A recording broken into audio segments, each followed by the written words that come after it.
بسم اللہ الرحمن الرحیم۔ السلام علیکہ یا صاحب العصر والزمان۔ السلام علی الحسین وعلی علی ابن الحسین وعلی اولاد الحسین وعلی اصحاب الحسین۔ خون ریز تصادم کے بعد دشمن کو شکست ہوئی۔ 500 دشمنان حسین گرفتار ہو گئے اور اکثر مارے گئے، باقی بھاگ گئے۔ ان گرفتار شدہ لوگوں میں سے 240 افراد کو تحت کیا گیا جو واقعہ کربلا میں شریک تھے، باقیوں کو معاف کیا گیا، اور اسی جھڑپ میں رفع بن شداد مارا گیا۔ مختار نے اپنے پولیس افسر ابو عمر کو حکم دیا کہ 1000 جاں باز لے کر کوفہ کے ان تمام مکانات کو منہدم کر دیا جائے جن کے مالک امام حسین علیہ السلام سے لڑنے کے لیے گئے تھے۔ اور ابو عمر چونکہ ایسے تمام لوگوں کا اور ان کے گھروں کا واقف تھا، لہٰذا اس نے بلا دریغ تعمیل حکم کی اور بہت سے گھروں کو مسمار کر کے خاکستر کا انبار بنا ڈالا اور ان کا سامان لوٹ کر ایسے لوگوں کو دیا جو اجمی النسل تھے اور مختار کے ہم رکاب تھے، اور حضرت سید الشہداء کے قاتلین میں سے جو بھی ہاتھ آیا اس کو بلا دریغ تحت کر ڈالا، کیونکہ مختار کا حکم تھا کہ میرا دین یہی ہے کہ حضرت امام حسین علیہ السلام کے قاتلوں میں سے کوئی نفر نہ بچنے پائے۔ مختار نے سب سے پہلے ان ملعونوں کو قتل کیا جنہوں نے لاش حسین علیہ السلام پر گھوڑے دوڑائے تھے۔ چنانچہ جب یہ حاضر ہوئے اور مختار نے ان سے دریافت کیا کہ تم لوگوں نے کون سا ظلم کیا تھا، تو انہوں نے جواب دیا، ہم نے سخت سموں والے تیز رو گھوڑوں کے ساتھ امام حسین علیہ السلام کے سینے اور پشت کو کچل ڈالا۔ ہیثم بن اسود کندی لعنت اللہ، اس ملعون نے جناب زینب عالیہ کی پشت پر تازیانے مارے تھے کہ جسم پر سیاہ نشان ہو گئے۔ مختار نے اس سے دریافت کیا تو اس نے انکار کر دیا، پس اس کو ننگا کر کے 1000 تازیانہ مارا گیا، پس اس کے شانے میں میخیں ٹھوکی گئیں اور وہ اس کے سینے سے نکل گئیں اور وہ فی النار ہو گیا۔ ایک اور ملعون کو لایا گیا جس نے جناب ام کلثوم کے بدن پر تازیانے مارے تھے اور چادر اتاری تھی، پس کینچی سے اس کے بدن کو ریزہ ریزہ کیا گیا۔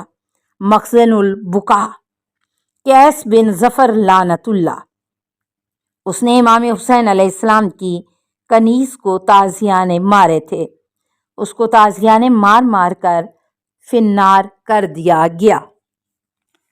عمر بن حجاج لعنت اللہ، بعض کہتے ہیں کہ یہ ملعون روپوش ہو گیا تھا اور بعض مورخین نے کہا ہے کہ بصرہ کی طرف بھاگا تھا، لیکن اسے فوراً خیال آیا کہ شاید وہاں میری جان نہ بچ سکے گی، کیونکہ یہ ملعون سرداران لشکر ابن زیاد میں سے تھا اور مشہور و معروف آدمی تھا۔ بس شراف کی طرف کیا تو وہاں کے لوگوں نے مختار کے خوف سے اس کو نکال دیا۔ بیضہ نامی ایک جگہ پر پہنچا جو قبیلہ طے اور کلب کے درمیان تھی۔ شدت پیاس سے وہاں راہی جہنم ہوا، اور یہ وہی ملعون تھا جو روز عاشور دریائے فرات پر موکل تھا، اور خدا نے اس کو پیاس کے عذاب میں مبتلا کر کے روانہ دوزخ کیا، اور بعض روایات کے مطابق اس کا سر جدا کر کے مختار کو پیش کیا گیا۔ خولی بن یزید اسبی لعنت اللہ، مختار نے ابو عمر کو خولی کی گرفتاری کے لیے بھیجا، چنانچہ انہوں نے خولی کے گھر کا محاصرہ کیا اور اندر داخل ہو گئے۔ خولی ڈر کے مارے بیت الخلاء میں پوشیدہ ہو گیا۔ اس کی عورت جس کا نام نور تھا محبان اہل بیت میں سے تھی، اور جس دن سے اس شقی نے امام مظلوم علیہ السلام کا سر اپنے گھر میں تشت کے نیچے یا تندور کے اندر رکھا تھا، اس دن سے یہ نیک سیرت خاتون اس ملعون سے بیزار تھی۔ پس جب مختار کے سپاہیوں کو وہ ملعون نہ مل سکا تو انہوں نے اس خاتون سے دریافت کیا تو اس نے زبان سے کہا کہ مجھے اس کے حال کا پتہ نہیں ہے، اور ہاتھ سے بیت الخلاء کی طرف اشارہ کیا۔ چنانچہ فوراً یہ ملعون پکڑ لیا گیا۔ جب اس کو ساتھ لے چلے تو راستے میں مختار اسے آتے مل گیا، پس اس نے حکم دیا کہ اس ملعون کو واپس لے جاؤ اور اپنے گھر کے دروازے پہ قتل کر دو۔ پس قتل کرنے کے بعد اس کے نجس بدن کو نذر آتش کر دیا گیا، اور جب تک وہ ملعون جل کر خاکستر نہ ہو گیا مختار نے وہاں سے قدم نہ اٹھایا۔ مخزن البقاء میں ہے، مختار نے خولی سے پوچھا کہ تو نے کون سا ظلم کیا تھا؟ تو اس نے جواب دیا کہ میں نے تو کچھ نہیں کیا، بلکہ صرف امام زین العابدین کے نیچے سے چٹائی کھینچ لی تھی جس پر وہ آرام فرما رہے تھے کہ وہ منہ کے بل گر گئے تھے، اور اس کے علاوہ میں نے جناب زینب سلام اللہ علیہا کے سر سے مکنہ چھینا تھا اور ان کے کانوں سے گوشوارے بھی اتارے تھے۔ پس مختار نے اس کے ہاتھ پاؤں قطع کرنے کے بعد لاش کو جلا دیا۔ اس ماہ لعنت اللہ اس شخص کو لایا گیا۔ مختار نے کہا تو نے جناب زینب عالیہ کے سر سے چادر اتاری تھی، اس نے انتقال کیا، پس اس کی زندہ کھال اتار لی گئی۔ مخزن البقاء حارث بن نوفل لعنت اللہ اس نے جناب زینب عالیہ کے بدن پر تازیانہ مارا تھا، پس اس کو 1000 تازیانے مروا کر داخل آگ کیا گیا کہ وہ جہنم میں پہنچ جائے۔ حکیم بن طفیل لعنت اللہ یہ وہ ملعون ہے جس نے قمر بنی ہاشم حضرت ابو الفضل العباس علیہ السلام کے جسم اطہر سے لباس اتارا تھا اور لوگوں کے سامنے خود اعتراف کرتا تھا کہ میں نے ایک تیر امام حسین علیہ السلام کو مارا تھا جس سے امام علیہ السلام کی قمیض پارا ہو گئی تھی۔ مختار نے عبداللہ بن کامل کو ایک جماعت دے کر حکیم بن طفیل کی گرفتاری کے لیے بھیجا۔ چنانچہ اس ملعون کو گرفتار کر لیا گیا تو اس کی زوجہ عدی بن حاتم کے پاس دوڑی کہ مختار کے پاس جا کر اس کے شوہر کے لیے سفارش کرے، اور چونکہ عدی بن حاتم ایک قابل قدر انسان تھا لہٰذا عبداللہ بن کامل کو خطرہ پیدا ہوا، مبادا وہ سفارش کر کے مختار کو اس کی رہائی پر مجبور کرے۔ پس اس نے مختار تک پہنچنے سے پہلے ایک مقام پر اس کو روک دیا اور کہا تو نے قمر بنی ہاشم کا لباس اتارا تھا اور امام حسین علیہ السلام کو تیر مارا تھا، لہٰذا تجھے اسی نوعیت کی سزا دیتے ہیں۔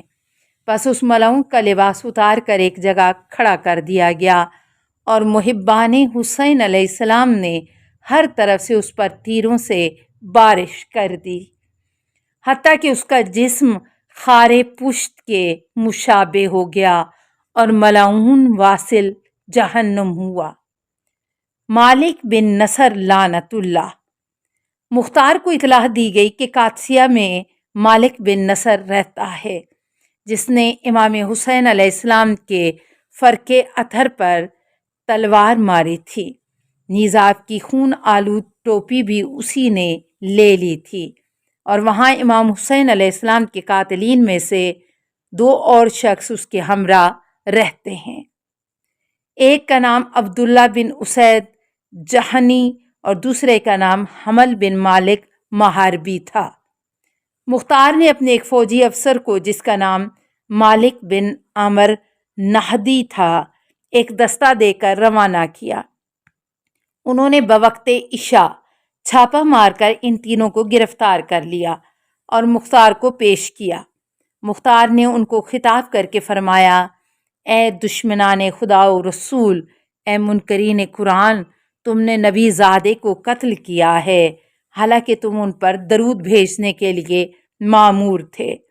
انہوں نے جواب دیا کہ ہمیں جبر سے لے جایا گیا تھا، لہٰذا آپ ہمیں معاف کر دیں اور ہم پر احسان کریں۔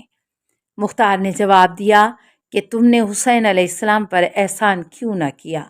بس مالک بن نصر سے کہا کہ تو ہی وہ شخص ہے جس نے امام علیہ السلام پاک کے سر پر تلوار کی ضرب لگائی تھی اور ان کا سر پوش اتارا تھا۔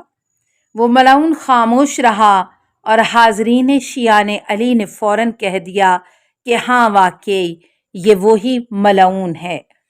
مخزن البقاع میں بروایت مجلسی مذکور ہے کہ مالک بن بصر نے امام مظلوم علیہ السلام کے سر پر تلوار ماری کہ آپ علیہ السلام کا امامہ خون سے پر ہو گیا۔ السلام علیکہ یا صاحب العصر والزمان، الامان الامان الامان من فتن الزمان، السلام علیکہ یا خلیفۃ الرحمن، السلام علیکہ یا امام الانس والجان، السلام علیکہ یا مظہر الایمان، السلام علیکہ یا شریک القرآن، السلام علیکہ یا قاطع البرہان، السلام علیکہ یا امام زماننا، ھذا اجل اللہ فرجک وسہل اللہ مخرجک وظہورکا، السلام علیکہ ورحمۃ اللہ۔ اللہم صلی علی محمد و آل محمد۔